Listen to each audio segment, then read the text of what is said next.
30 years ago, one of the biggest shocks in Scottish football history took place. Raith Rovers, a team that had just been relegated from the top flight, managed to beat Celtic in the League Cup final on penalties, seeing the Kirkcaldy club qualify for Europe for the first time in the club's history. As someone who was born afterwards and is currently experiencing pain and suffering every other Saturday right now, I thought I'd look into the past and have a look at how Raith managed to win the League Cup.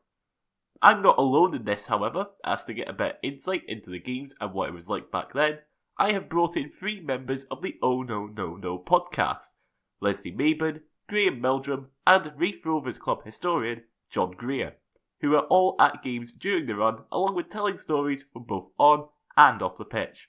So, with that all out of the way, let's get into the cup run, shall we? First, we need some context for the season ahead. Raith had just been relegated from the Premier Division in what was the last season of 12 teams in the league, as they were changing to a 10-team league. This change wouldn't have mattered for Raith anyway, as they would finish 11th, 9 points from safety in what was also the last season where a win would only give you 2 points. Again, this didn't matter. But getting relegated is something that some felt wasn't too much of an issue going into the season. I think one thing to remember about that is when this happened, I was pretty wee. So I was 9 when we were in the League Cup. The season before, we'd been in the Premier League and we'd come down. And when you're wee, you just sort of think, oh, we've been relegated, we were rubbish, boo. And it wasn't until I got a bit older I sort of realised, actually, we went up, we played some pretty nice stuff. We were maybe a bit naive and a bit unfortunate, and we came straight down, but we actually gave it a really good go. And you don't kind of think like that when you're 8 or 9 years old. You just think, oh, we've lost lots of games, we must be rubbish. It's a difficult one because obviously we've been relegated, but we played pretty well. I don't think there was many games where we got if you look at the score lines, we got a hiding. But I think playing-wise, we didn't feel as though we'd gone down without giving it a go the year before. There was a lot of speculation that summer that Jimmy Nicholl was going to leave. So the fact that we kept him, we kept all the young players as well, who then go on to have great careers. So we kept them because there was a lot of interest around them. So I think we were buzzing. I think we were buzzing to see if we could actually bounce straight back up. There was definitely a level of expectation that we were going to do something. League-wise, I think cup-wise, we'd always been crap in cups, so. Raith would come into the League Cup at the second round. There were no group stages back then, they wouldn't be introduced until 2016. And they would be drawn against Football League newcomers Ross County, who had just joined, having been admitted from the Highland League, alongside Highland neighbours Inverness Caledonian Thistle. Don't worry, this is the only time they are being mentioned in this video. So, a nice easy draw to kick off the campaign, right? You kind of thought going along, oh well, this is Ross County who's just come into the league. We are a couple of divisions higher than them. This should hopefully be a good evening out. So they just come into the league. It was a former Raith manager, Bobby Wilson, who was in charge of them, and he was terrible at the Rovers, to be fair. So everything was sort of stacked up to be against us that day. So probably went up there more than hope and expectation. But we knew that from the Highland League and from previous campaigns, we knew that the Highland League sides were pretty good. Ross County and Inverness were 2 of the stronger Highland League sides. And I'd actually gone along to a game. My dad had taken me along to a game as a neutral where we'd seen Ross County pump a team 11-0. A team called St Cuthbert's Wanderers from down near Kirkcaldy in an early round of the Scottish Cup. So we knew that they had that in them. But then also you're seeing things like, I was seeing my PE teacher from school on the bench. And you're kind of thinking, this is a very, very different kind of thing to Raith Rovers. So, yeah, I mean, I was wee enough to not have the fear. We were lucky to be 0-0 at half-time, to be honest. Scott Thompson was fantastic in the first half. They had 2 wingers, Barry Wilson, who we signed later that season, on one side, and I think the guy was called Billy Ferris on the other side, and they absolutely ripped us. They absolutely ripped us the whole of that first half, and we were all feeling the worst at half-time, to be honest. And it had been 0-0 at half-time, and we had actually struggled to get a goal. And it had been 0-0 at half-time, And it wasn't until just after half-time that we got the first goal, and then the floodgates just opened. I do remember that. I remember Ali Graham getting his hat-trick. I remember Ali Graham scoring in front of the away end, and then us just cruising to victory. No, it seemed to be maybe about 50 minutes in, and I think the fitness, showed. I think both teams had played the Saturday before, so midweek game, fitness, full-time football, and then from there it was almost like a laugh-a-thon. The fact that Ali Graham, who was much maligned at the time, and who turned out to be the League Cup top scorer that year, had actually scored a hat-trick. There was much guffawing on the terraces, the fact that Ali had scored 3, so aye, definitely turned it around. But again, it could so easily have gone wrong earlier in that game. Following on from what was in the end a fairly comfortable victory, Raith would be drawn against Premiership side Kilmarnock next, but despite a defeat to Dunfermline a few days before, fans were still optimistic of a result. Kilmarnock didn't have any fears for us. I think we saw a team that we could really get at, although they were a league above us, and it was fine. It was fine. We went into that game with a great deal of belief because we'd had such a good relationship and beaten them in the previous 2 seasons, so it was fine. No, I think we were looking at it and going, but on the way to the ground, it's not like nowadays where you get all this speculation about new signings. On the way to the ground, the team is announced, and you could we're starting with Davy Neary. So we'd signed Davy Neary, so you're like, we're going to be more solid at the back. And we signed Ian Redford, and I think at that time everybody's like, why have we signed Brecon City's ex-player manager? What have we done that for? So both of them played, and Davy Neary was just, from that moment on, he was just superb for us. And I know the phrase Rolls Royce player gets used quite a lot, but Davy Neary was just a complete Rolls Royce for us. So with him in, felt more secure at the back. Were we more secure at the back? Don't know, but we certainly felt more secure. And I think it was a wee kind of post-Derby lift. We get new players in as you normally get. So you were saying about being more secure at the back, but we do go 1-0 down. Mm-hmm. We do. But it's okay, because it's not the Rovers of now, and we can go 1-0 down, and we can come back, and we can fight, and we can celebrate at the end of the day with another player scoring a hat-trick that wasn't Gordon Dalziel. Was outstanding that night, and it's quite funny. I've spoken to Mickey about it. I've done interviews with him, and he said that he did something really strange that day, and in the fact that what he did was he'd had a busy day. I don't know what he'd been up to, but he decided on the way to the ground to have a McDonald's for his pre-match meal, which was quite unusual, and so he must have got to the ground quite in a really happy place. And as you say, we went 1-0 down, but we very quickly got back on equal terms. And I think every goal Colin scored that night, Mickey scored that night, I think he scored one with his head, one was an overhead kick, and the third one was a beautiful goal, just a quite cheeky free kick that was played forward to him. The third round would also see a fairly significant result that would make a potential upset when it comes to who would win the cup far more likely, as Rangers would be defeated at Ibrox by Falkirk. Rangers at the time were in one of their most dominant periods. They would go on to win 9 league titles in a row, along with having won the League Cup the previous season. Raith, however, would end up being drawn away to fellow First Division side St Johnstone. The Saints were victims of the change to a 10-team Premier League, as they had finished 10th on goal difference, tied with both Partick Thistle and Kilmarnock, along with being 2 points behind Hearts and Dundee United.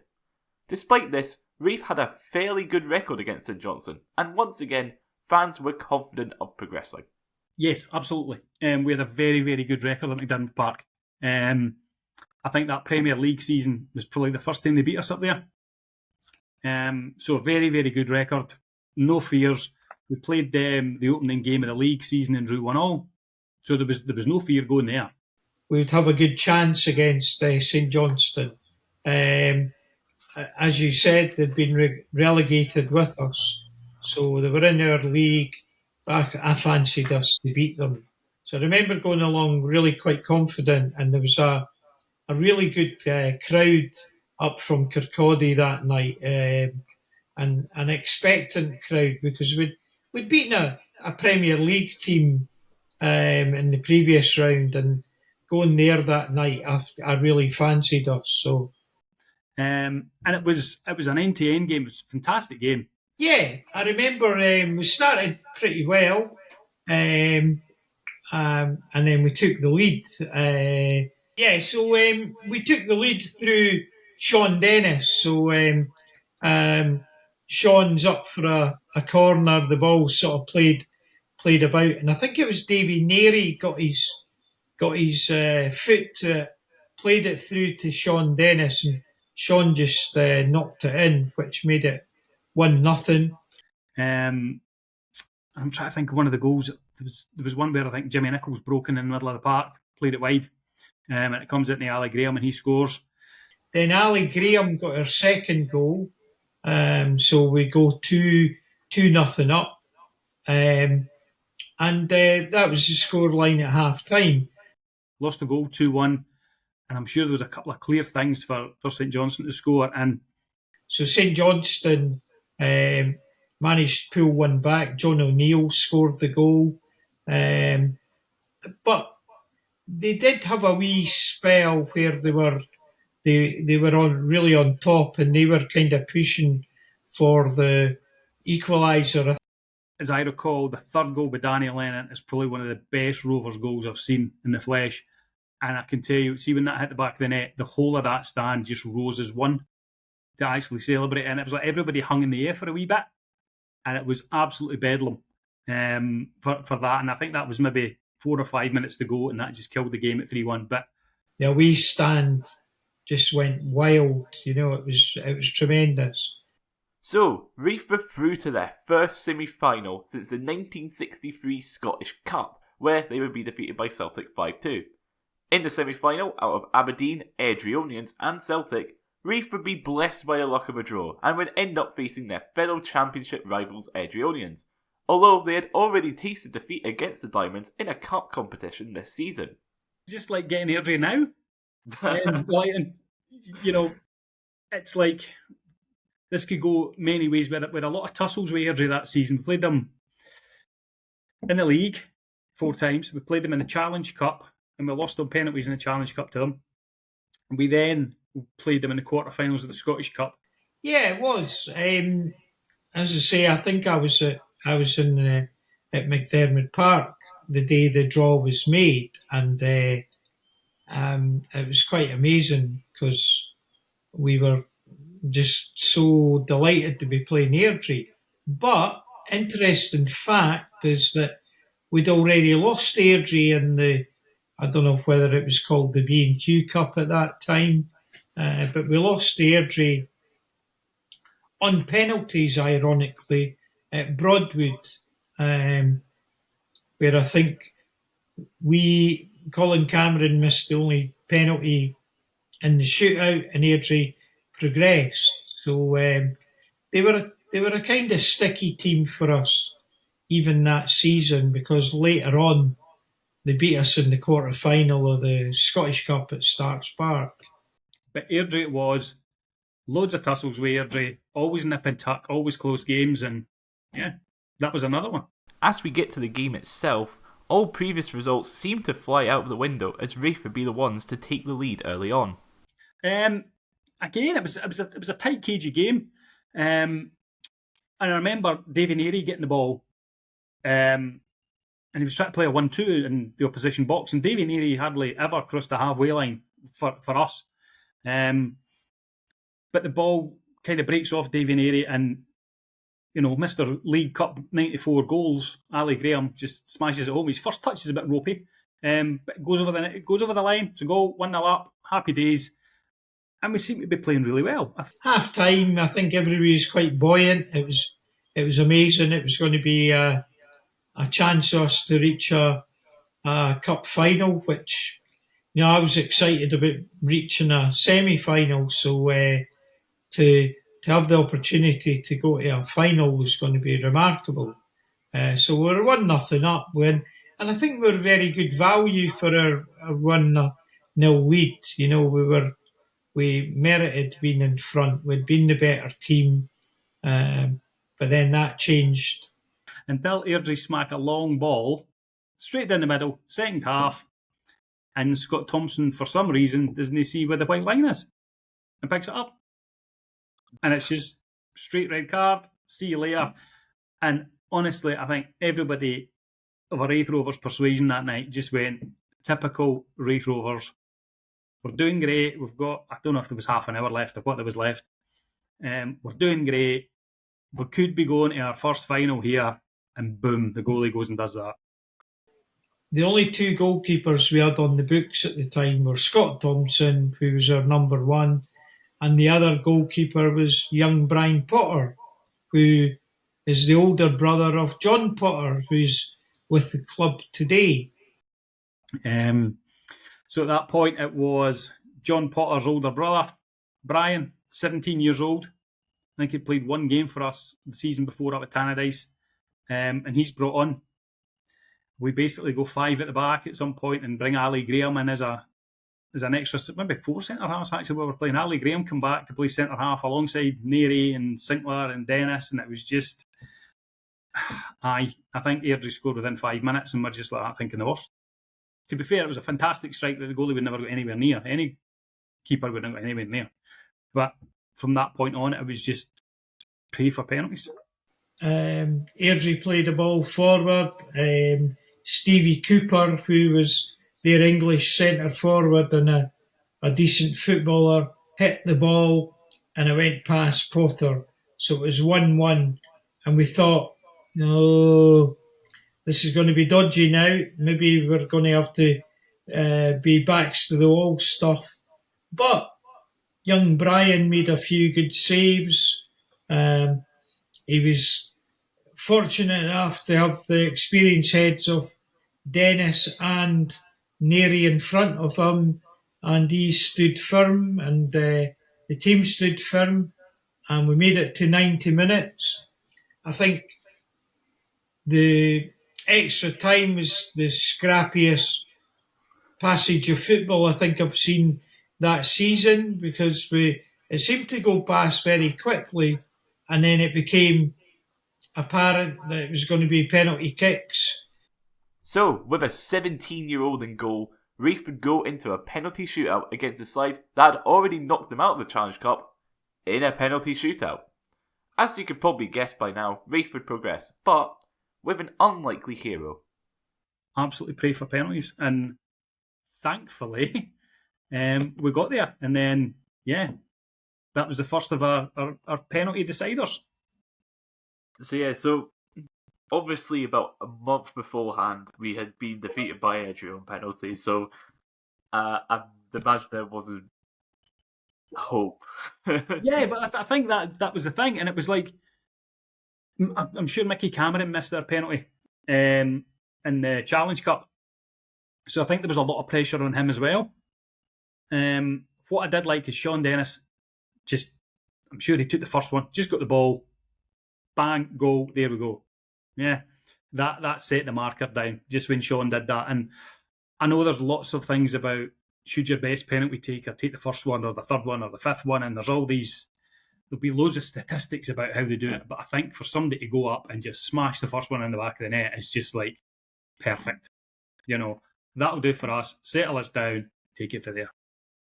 I think every penalty we took, we scored. So you would have, I think we had Danny Lennon took one, scored. Then we had Jason Dare, Crawford, Cameron, who previously missed. And so we scored our 5 penalties. Airdrie had been keeping up with us, scoring all theirs till it came to the last one. And Alan Lawrence was going to be the last penalty taker. Now, I remember what happened was young Brian Potter came out and he grabbed the ball before the last penalty and he threw it up in the air and Lawrence had to kind of catch it, and then he put it down, and Lawrence ran up, and Brian, I think, dived to his right and saved the penalty, and then it was pandemonium.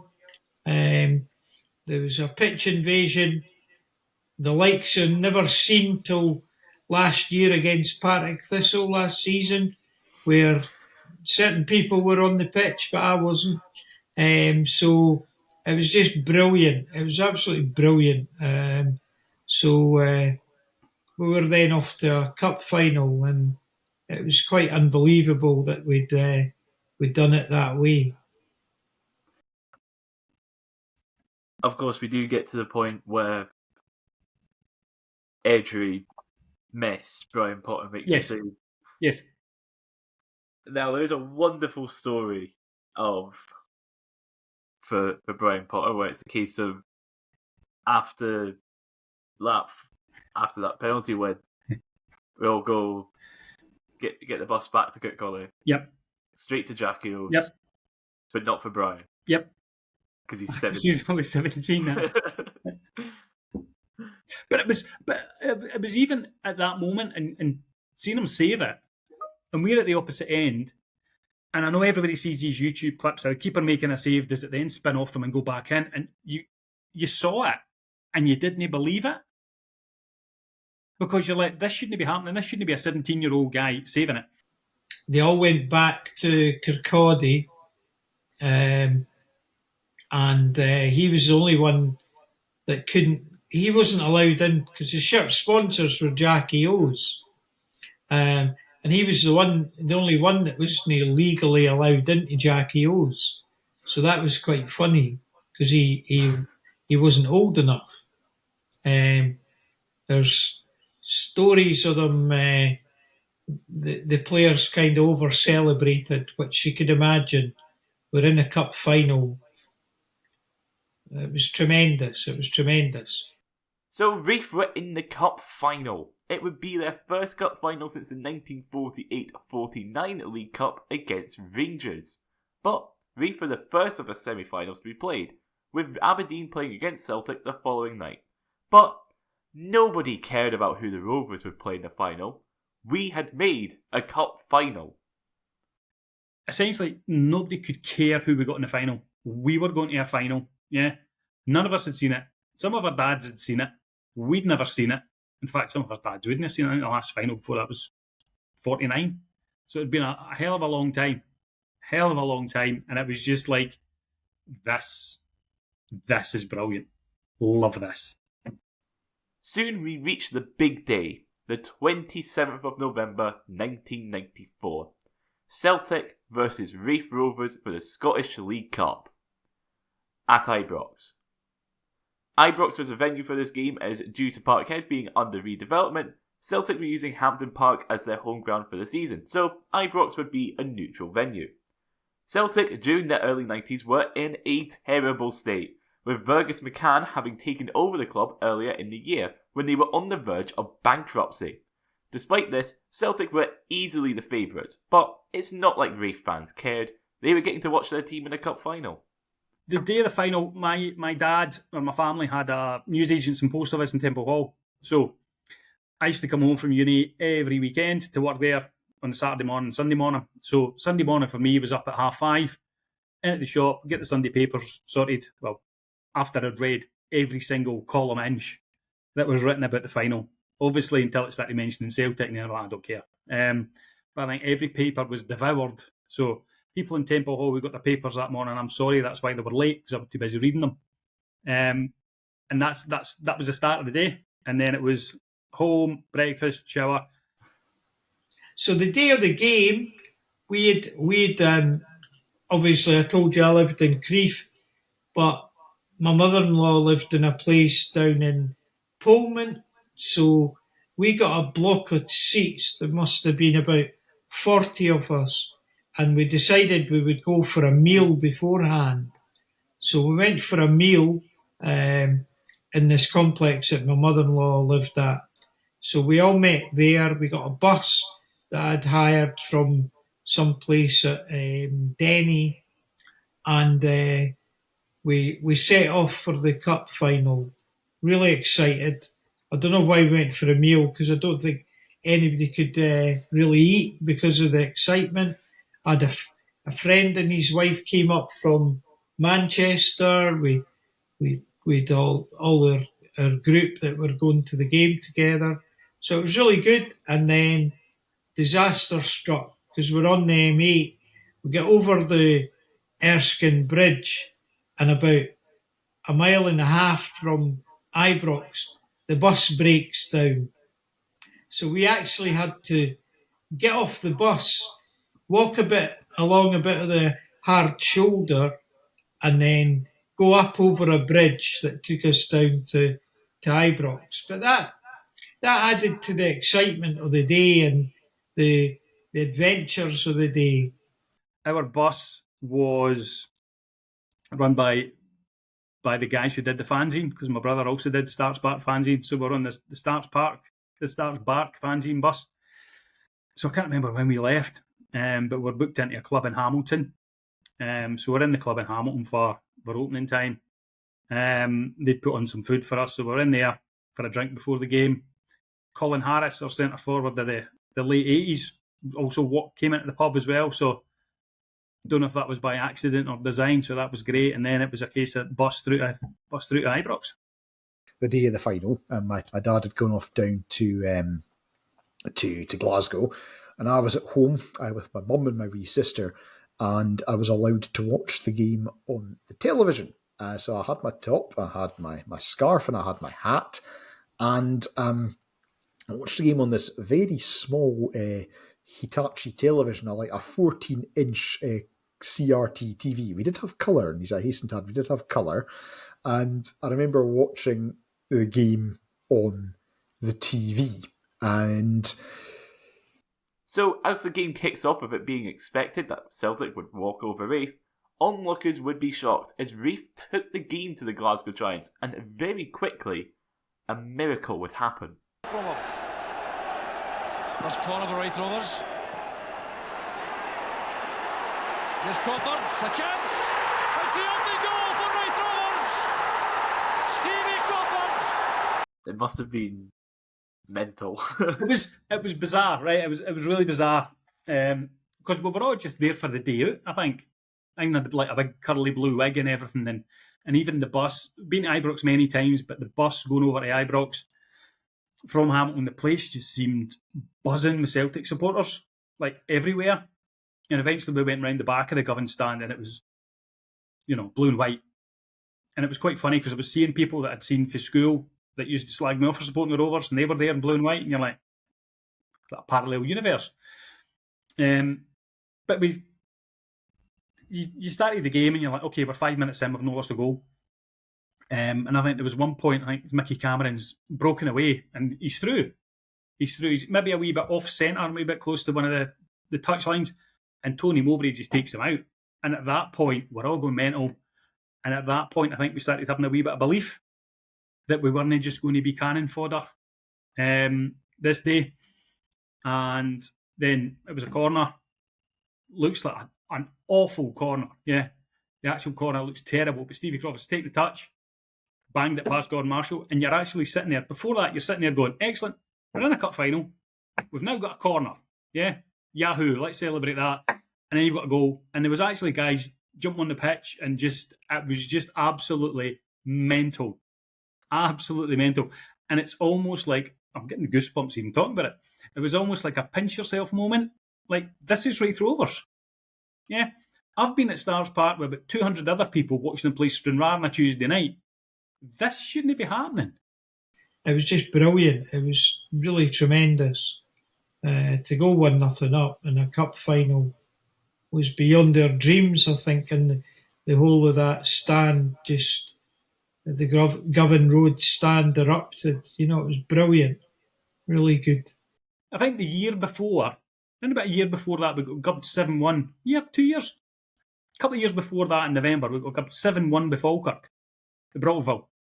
And now we're leading a National Cup final 1-0. It's just bedlam. We all knew what was coming, right? We all knew that sort of cavalry charge for Celtic was going to come, but nobody could take away from us the fact that we're in a National Cup final and we were winning. And it was just unbelievable. The cavalry charge would arrive in the 32nd minute, with Andrew Walker scoring the equaliser for Celtic. It's Andy Walker for Celtic. The goal's been coming. 32 minutes of the first half gone, and Celtic get the goal they deserve. Raith would hold on for the rest of the game, but Charlie Nicholas in the 84th minute scored what would surely be the winner for Celtic. And tapped in by Charlie Nicholas. Nicholas is surely now won the cup for Celtic. It must have been a case of, we gave it our best shot. It was birthday card pish, as we always say. Yeah, it was all that you did well. You came here, you gave it a good shot, but in the end, they were just too big for you. And I think that was the case. I think the second half was a bit one-sided. Come on to it later in the game. That was one-sided. I don't think the rest of the game was one-sided. And it was like, we've done ourselves proud. We've not been gubbed, and we'll take that kind of thing. Felt that was it. Done. Well, we did, but in your mind you're thinking to yourself, well, what a fight we've put up here, and you were dreading the kind of headlines of plucky wee Rovers. They got so close. And I think even in Jock Brown's commentary, I think when Celtic score, he kind of says in the commentary, well, that'll be it. Celtic have probably won the cup now. But it was a different Rovers team. They had so much spirit about them, but they also were good footballers. And you just hoped. And despite this setback, Raith would not give up. They would go forward one more time, and then in the 86th minute, Gordon DL would strike. Good play by Deer. A chance on here for the equaliser, and Raith Rovers have done it. It's Gordon DL. I remember where I was in the front row, and where I was almost diagonally. You could see, when Jason Dare hits the shot, and you can see Gordon Marshall's hands coming out. And I've turned away. I just seen the hands coming up and the ball going towards him, and turned away and went, that was fucking awful, Dare. Yeah? And then you hear the, oh. And obviously that's when it's popped up, and you turn around and you just see DL just putting it back in it. Just bedlam. And instinctively, I probably still do it now. I don't know if anybody else does it, but instinctively you then turn and go, wait a minute, is there a flag? There's no flag. You've actually equalised here.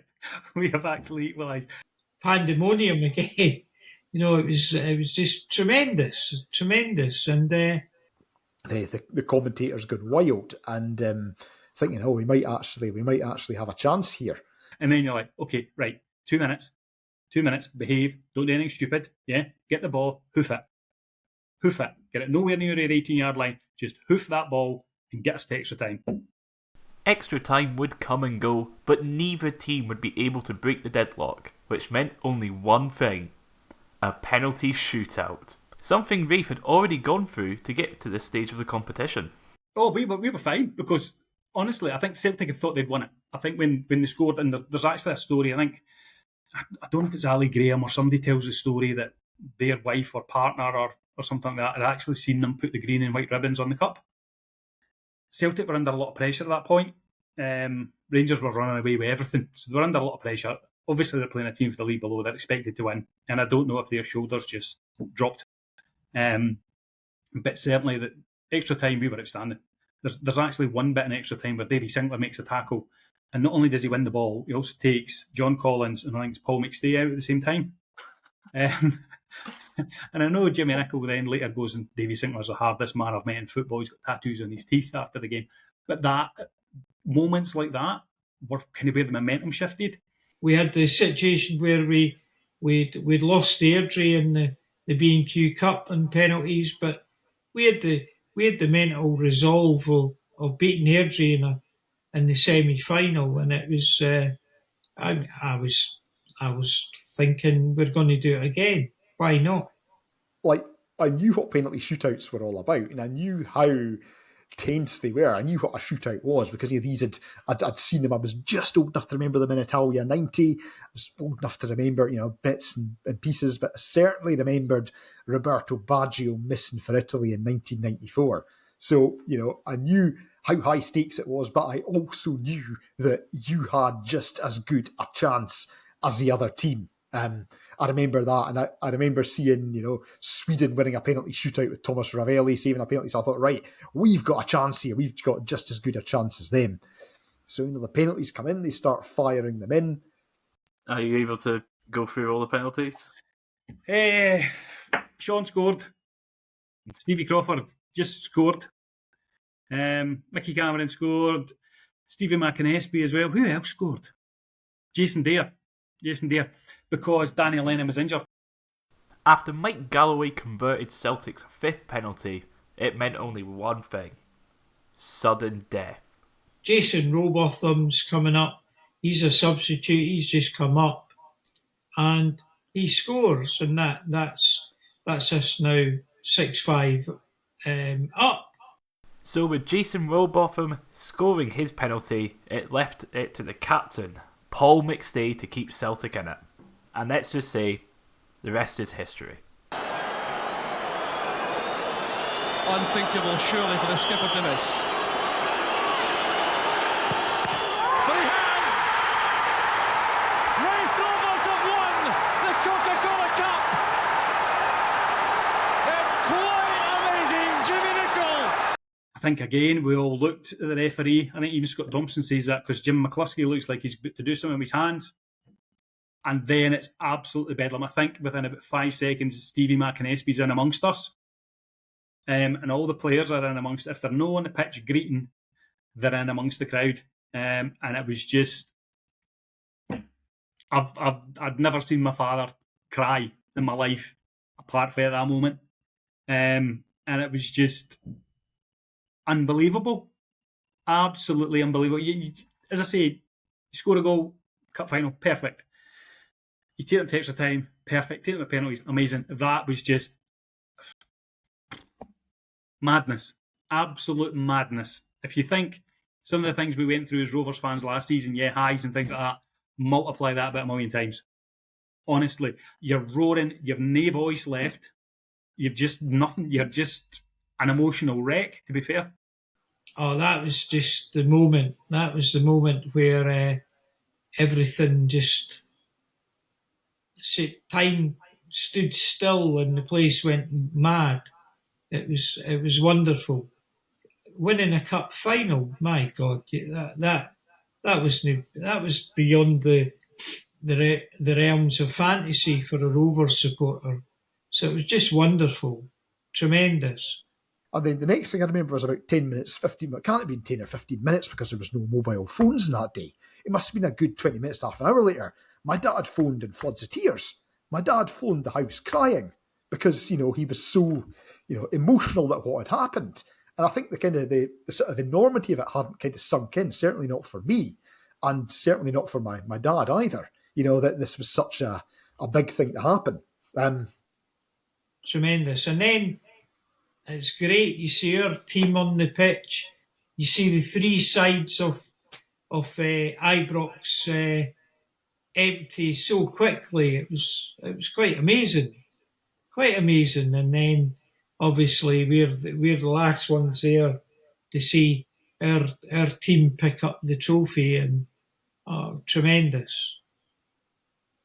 So Raith Rovers had done it. Raith Rovers, a First Division team, had won the Scottish League Cup. Of course, this incredible achievement meant only one thing: a big party. Oh, aye. It was great. It was coming. The bus was just, I think, I don't know when we got out of Ibrox. We were there for as long as we could have until we got huckled out. I remember, I think it was it was almost like Sinky as well. Sinky almost had to be dragged off the pitch at one point. He was the last one to come off the pitch. And it was just unbelievable. Back to the bus. And it was probably a half hour in the bus, but it was really quiet because nobody could actually communicate how they felt and could put into words what we'd just seen. Obviously, the small-minded tin pot move of driving through Dunfermline cheered everybody up a wee bit and got us back into the party mood, and we ended up, I think our bus was booked into the Abbots Hall Hotel with the Abbey now. And everybody was just going into the pubs, just drinking in the street. There was no open top bus parade because Kirkcaldy had its Christmas lights out.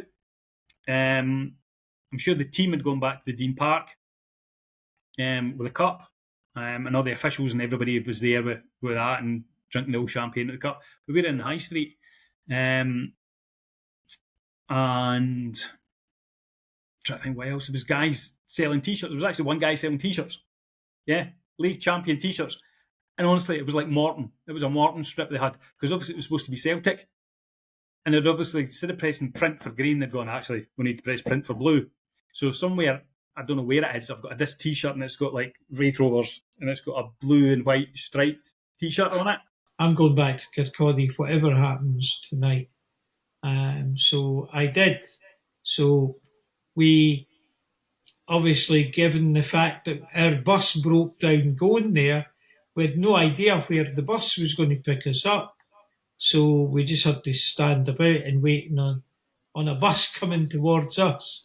So we got a bus back to Pullman, and then I said goodbye, and then I decided that I was going to Kirkcaldy. So I drove back to Kirkcaldy, went to a friend, Phil Nicholson's house, and then from there we went to the Novar, and we watched the game again because somebody had taped it, and we watched the full game again, and the place was jam-packed.